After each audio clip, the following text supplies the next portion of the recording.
அன்பார்ந்த ஜோதிட ஆர்வலர்களுக்கு என் அன்பு வணக்கம்.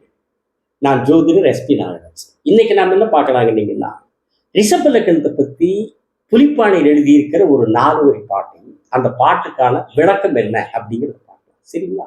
அவர் எழுதியிருக்கிற அந்த 4 வரி பாட்டு என்னன்னு பார்த்தீங்கன்னா, சொல்லப்பா எருதோடு மிதுனத்தூர்க்கு சுகமெத்த உண்டு என்று சொல்லுவார்கள், அல்லப்பா அந்தணரும் கேந்திரம் வேற, அவர் செய்யும் கொடுமைகளும் மெத்த உண்டு. இதுதான் அந்த 4 வரி பாட்டு. சரிங்களா? சொல்லப்பா எருதோடு அப்படின்னா ரிஷப லக்னம் அர்த்தம். சரிங்களா? சொல்லப்பா எருதோடு மிதுனத்தூர்க்கு சுகமெத்த உண்டு என்று சொல்லுவார்கள். ரிஷப லக்னத்துக்காரங்கனாலே நல்ல சுகமான வாழ்க்கை வாடுவாங்க, சொகுசான வாழ்க்கை வாடுவாங்க, நல்ல ஆடம்பர வாழ்க்கை வாழ்வாங்கன்னு பொதுவாகவே இந்த ஊரலகம் சொல்லும். அப்படிங்கிறதான் சொல்லப்பா எருதோடு மிதுனத்தூர்க்கு சுகமெத்த உண்டு என்று சொல்லுவார்கள் அப்படிங்கிறார். அடுத்தது அந்த 2 வரியில, அடுத்த 2 வரியில என்ன சொல்றாரு பார்த்தீங்கன்னா, அல்லப்பா அந்தணரும் கேந்திரம் வேற, அவர் செய்யும் கொடுமைகளும் மெத்த உண்டுங்க. ரிஷப லக்னத்தினுடைய அதிபதி சுக்கிரங்கிறதுனால பொதுவாகவே ஊரலகம் எல்லாம் இப்படி சொல்லுவாங்க, நல்லா சொகுசா சுகமா வாடுவாங்கன்னு. அப்படின்ட்டு புலிப்பணியர் அடுத்த வரையில் என்ன சொல்றாருன்னா, அல்லப்பா அந்தணரும் கேந்திரம் வேற, அவர் செய்யும் கொடுமைகளும் மெத்த உண்டு.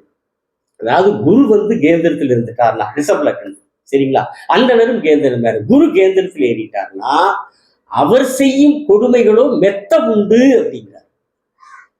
ரிஷப லக்னங்கிறதுனால சுக்கிரன் அதிபதிங்கிறதுனால அவங்களுக்கு சுகம் மெத்த உண்டுன்னு ஊரலகம் நினைக்கும். ஆனா அதே ரிஷப லக்னத்துக்கு குரு கேந்திரத்தில் இருந்துட்டார்னா கொடுமைகள் தான் மெத்த உண்டு, நிறைய கொடுமைகளை செய்வார், அளவில்லாத கொடுமைகளை குரு செய்வார் அப்படிங்கிறது இந்த 4 வரி பாட்டுல சொல்லப்பா எருதோடு மிதுனத்தூர்க்கு சுகமெத்த உண்டு என்று சொல்லுவார்கள், அல்லப்பா அந்தணரும் கேந்திரம் வேற, அவர் செய்யும் கொடுமைகளும் மெத்த உண்டு அப்படிங்கிறார். இல்லைங்களா?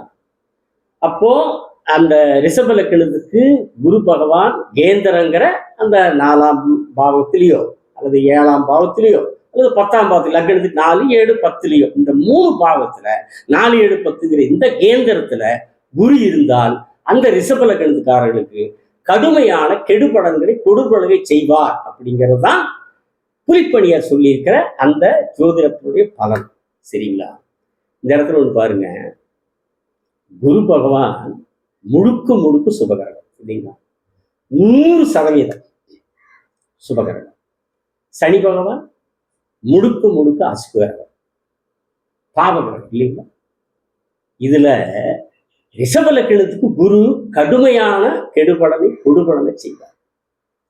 அதே நேரத்துல சனி பகவான் முழுக்க யோக படனை செய்வார், முழுக்க யோகத்தை செய்வார், 100% யோகத்தை செய்வார்.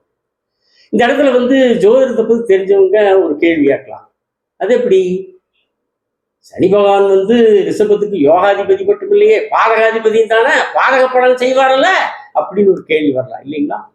கண்டிப்பா பாதக பலன் செய்ய மாட்டார். ரிஷப லக்னத்துக்கு சனி பகவான் பாதக பலன் செய்ய மாட்டார். ஏன்னு கேட்டீங்கன்னா, சுக்கிர பகவானும் சனி பகவானும் மிக நெருங்கி நட்புத்தன்மை கொண்ட கிரகங்கள். அதனால ரிஷப லக்னத்துக்கு ஒருபோதும் சனி பகவான் பாதகத்தை செய்ய மாட்டார். முழுக்க அற்புதமான சிறப்பான ஆனந்தமான யோக பலனையே செய்வார். ரிஷப லக்னம் சனி பகவான் செய்வார். சரிங்களா? அவர் 9 10 யோகாதிபதி, தொழிற்ஸ்தானாதிபதி, மிகச் சிறப்பான யோக பலன்களை ரிஷப லக்னத்துக்கு சனி பகவான் செய்வார். சரிங்களா? இந்த இடத்துல ஒன்று பாருங்க, குரு கெட்டது செய்யறார், சனி நல்லது செய்யறார். குரு முழுமையான சுபகரகம், சனி முழுமையான அசுபகரகம் இல்லைங்களா. அப்போ இந்த உலகத்துக்கு ஜோதிடம் என்ன சொல்லுதுங்க, ஒரு முழுமையான சுபகரகம் கெடுதலையும் செய்யும், ஒரு முழுமையான பாவகரகம் நல்லதையும் செய்யும். அது லக்னத்தை பொறுத்து, ஜாதகத்துல லக்னத்துக்கு அந்த கிரகம் எப்படிப்பட்ட ஆதிக்கத்தை வாங்குதோ, அந்த லக்னத்துக்கு அந்த கிரகம் நட்பா பகை என்பதை பொறுத்து தான் ஒரு கிரகம் அந்த ஜாதகத்துக்கு உண்டான நல்லதையும் கெட்டதையும் செய்யுமே தவிர, சுபகிரகங்கிறனால பூராமே நமக்கு செஞ்சிடாது, அசுபகிரகங்கிறனால பூராமே கெட்டதையும் செஞ்சிடாது. சுபகிரகம் கெட்டதையும் செய்யும், அசுபகிரகம் நல்லதையும் செய்யும் என்பதுதான் ஜோதிடத்தினுடைய விதி என்று சொல்லி அடுத்த காணொளி வேறொரு தலைப்பிலோடு பேசுகிறேன். சப்ஸ்கிரைப் செய்தவர்களுக்கு நன்றி, செய்யாதவர்கள் செய்யுங்கள். வணக்கம், விடைபெறுகிறேன்.